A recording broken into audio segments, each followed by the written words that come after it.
Hey, good morning. My name is Eric. So I thought today that we would try to talk about dealing and coping and trying to break through that to get things done in a day. Now, let me start off with if you have a true mental illness,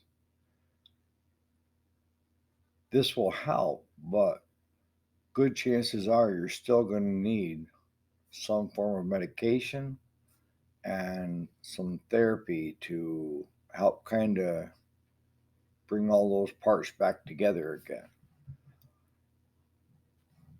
But in the meantime, what we can talk about is how to accomplish goals. And when we're not doing great or feeling overwhelmed, we tend to look at the whole instead of individual parts. An example, I love giving examples, but an example would be, a mom having a stressful day with 2 to 3 toddlers in the house going through and just throwing everything all over the place. Now,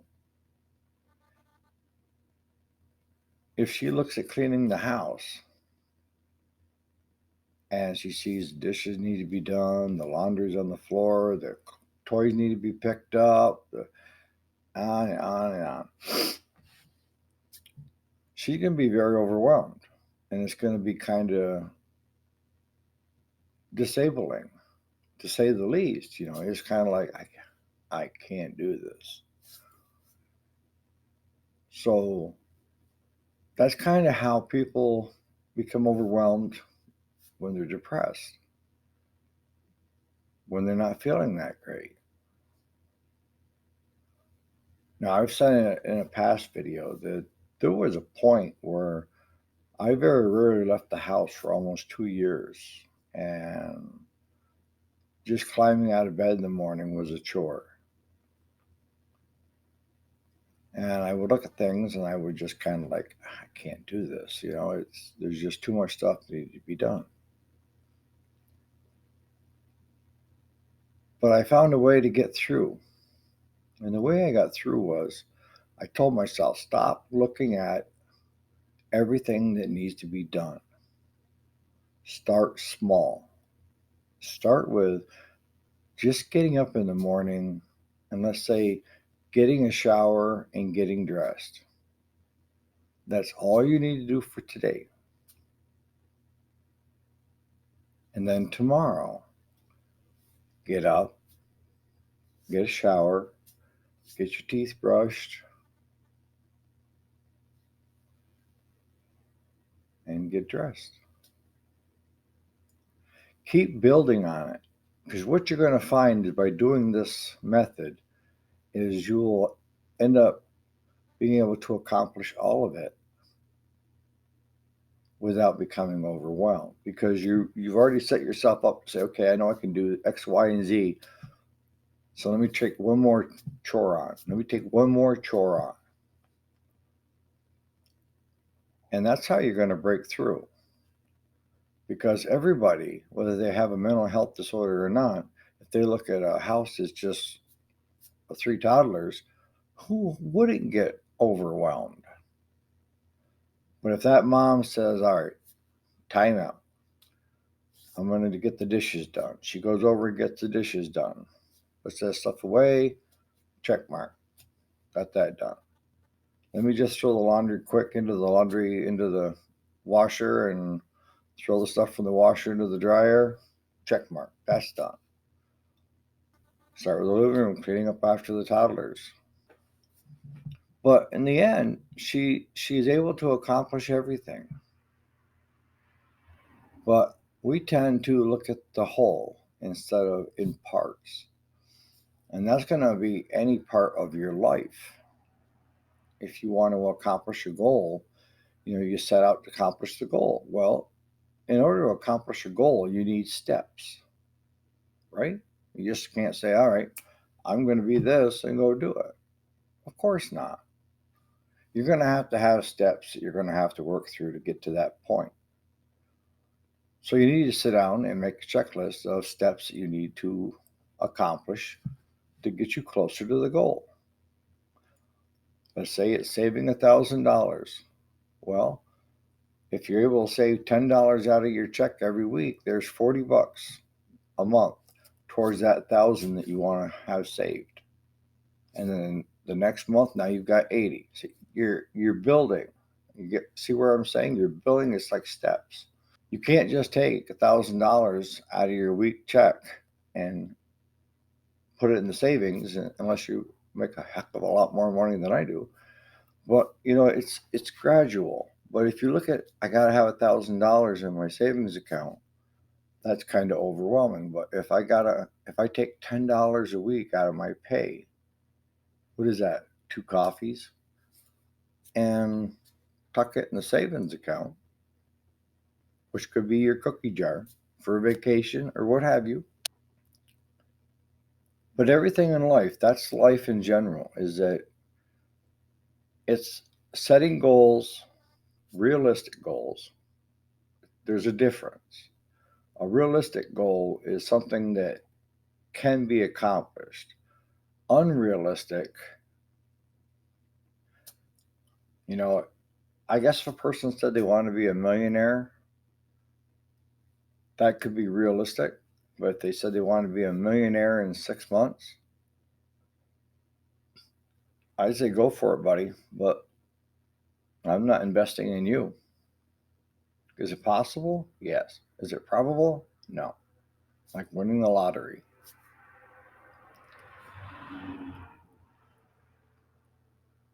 So that's going to relate to everything you do in life.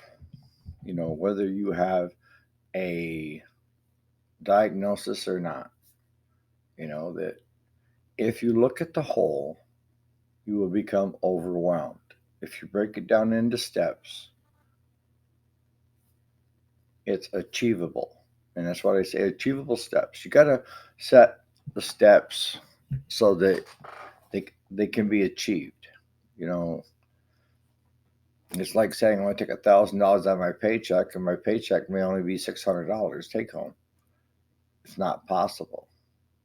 And you can't go 2 weeks with not paying the bills or getting groceries or that. So that's not possible either. So, I mean, they got to be achievable. So I'm kind of going back and forth because I know a lot of folks are going to be watching this channel have been diagnosed. Some should be diagnosed, and others just needing that little bit of a help to accomplish things in their life. But now I'm going to kind of switch back over to the ones that have or should be. You're your own worst enemy.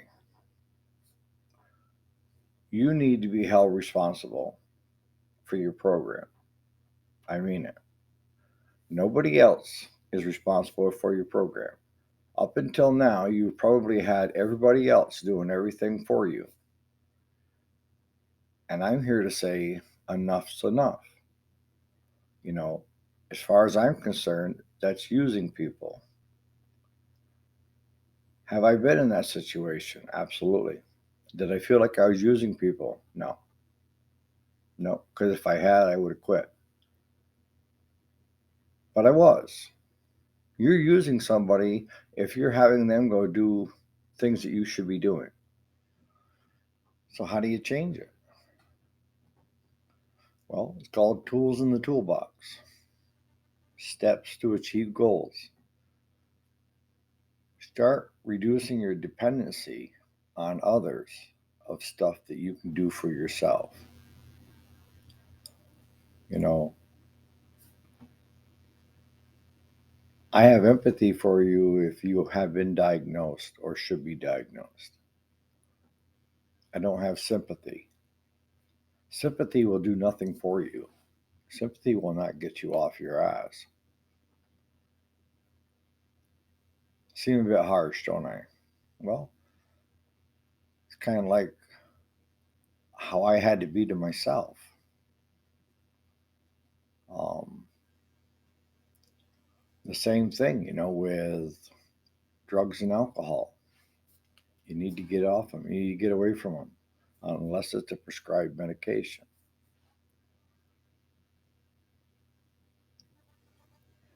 But this video, we're talking about how to set goals and how to accomplish something instead of looking at the whole. So for you, it would be take one thing back,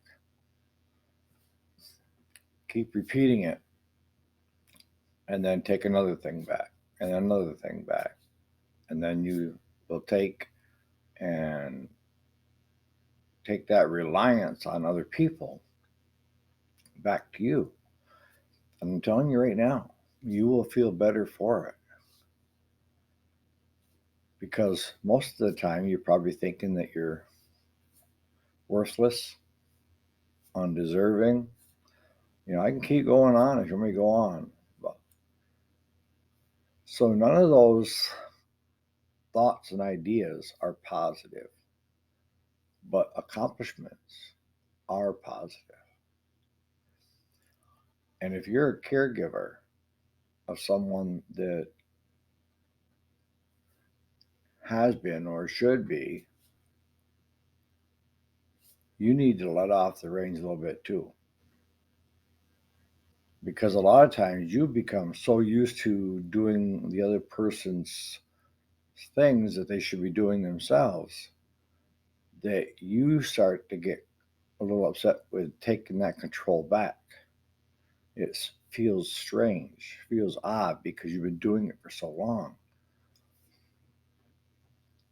And with that, you got to be careful too, because then now you got codependency going on too, and that's going to be the yin yang type thing where it's fighting back and forth. So I mean, it takes, if you have a caregiver doing the work for you, or if you're a caregiver doing the work for them, you both need to meet in the center and say, okay, this is what I would like to try to do on my own. The other side says, I will be there to help you accomplish whatever you want to accomplish. I won't do it for you, but I will be supportive and I won't pull back. You have to get to a healthy relationship. One person can't pull it all. It's hard enough for an ordinary person just to pull themselves with the day to day stuff that's going on, let alone being encumbersome of everybody else's crap. I know this may seem harsh, to some of you. That's okay.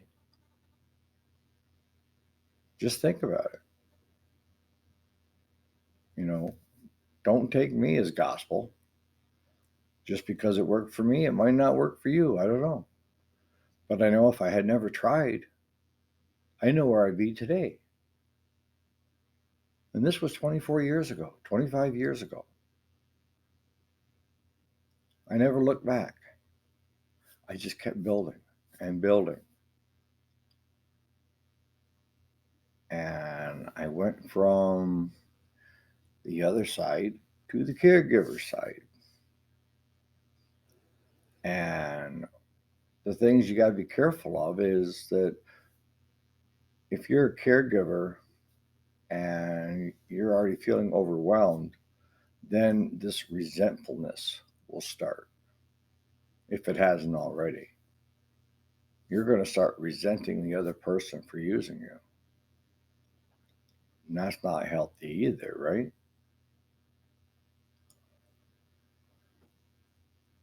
So, how can I know this video is flip flopping back and forth? I'm trying to cover all the bases of who may be watching. So, as a caregiver, how can you accomplish this to help the other person? You need to start setting boundaries.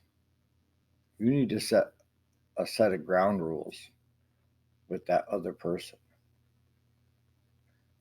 And don't give in, because if you give in, then it's going to be expected. I already know. I mean, that other person will do just about anything to get you to do what they want you to do. They will take you right to the edge, stick to your guns, hold the other person responsible, set a ground rules, don't give in because your mental health is your program. Their mental health is their program. Can you help each other with a program? Absolutely. I'm not saying that. But if one's drawing all your energy away, how can you work on your own program? You can't.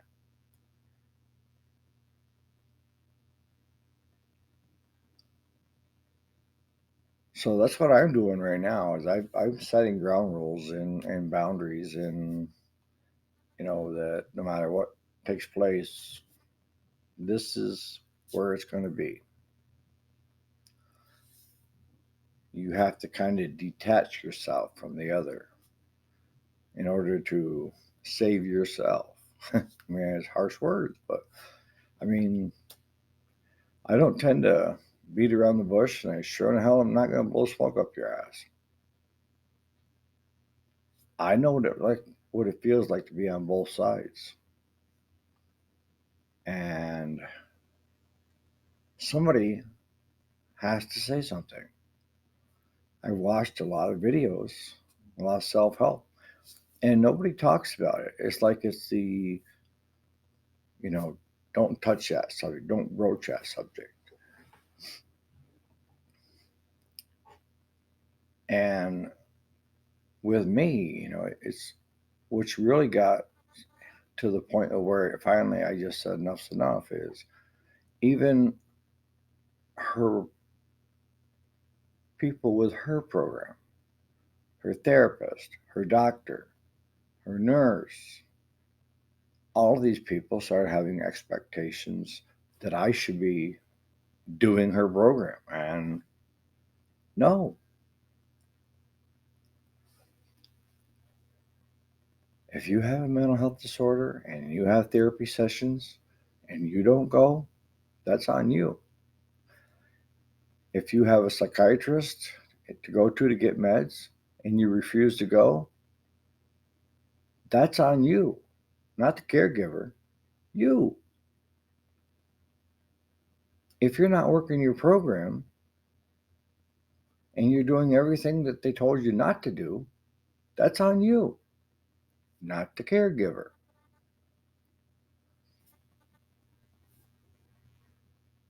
But everybody on this side is saying, well, we know she listens to you. Don't make me responsible for her actions. Don't make me responsible for her taking care of her program.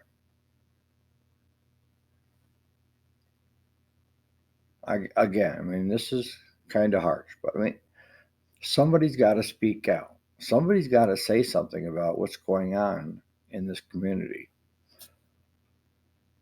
And the only way I know to do it is to speak honestly with you, one on one. And I'm hoping that some of you are the light bulb is going on all sides of the fence. Someone diagnosed, someone that should be diagnosed, caregiver, and the person that's struggling just day to day, whether it be finances or what have you. We all can change for the good. We all can change for the positive. We all can get stuff done if we set goals and we have steps, a checklist to go do it. I know it sounds really simple, but it is simple. That's the beauty of it is the simplicity. You're not go journal in your book every day, and as long as you stay out of harm's way and you're not bothering me a lot, no.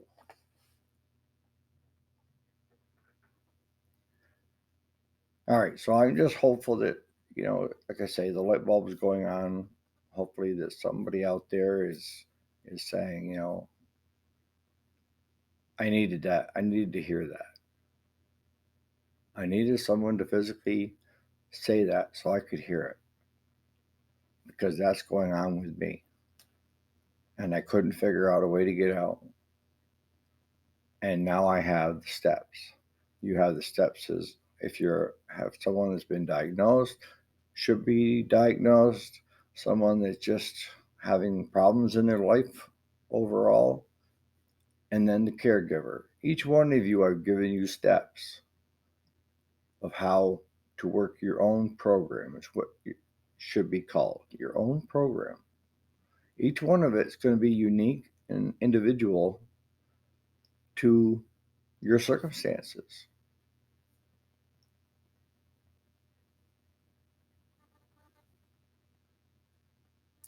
On that note, you guys have a great day. If the content, if you like it, if you think it's worth everybody else kind of listening to it, could you please like and subscribe? I hate to bother you with that, but that way YouTube knows that you know somebody you're putting out decent content, so that other people should hear it and learn from it. All right, catch you on the next video.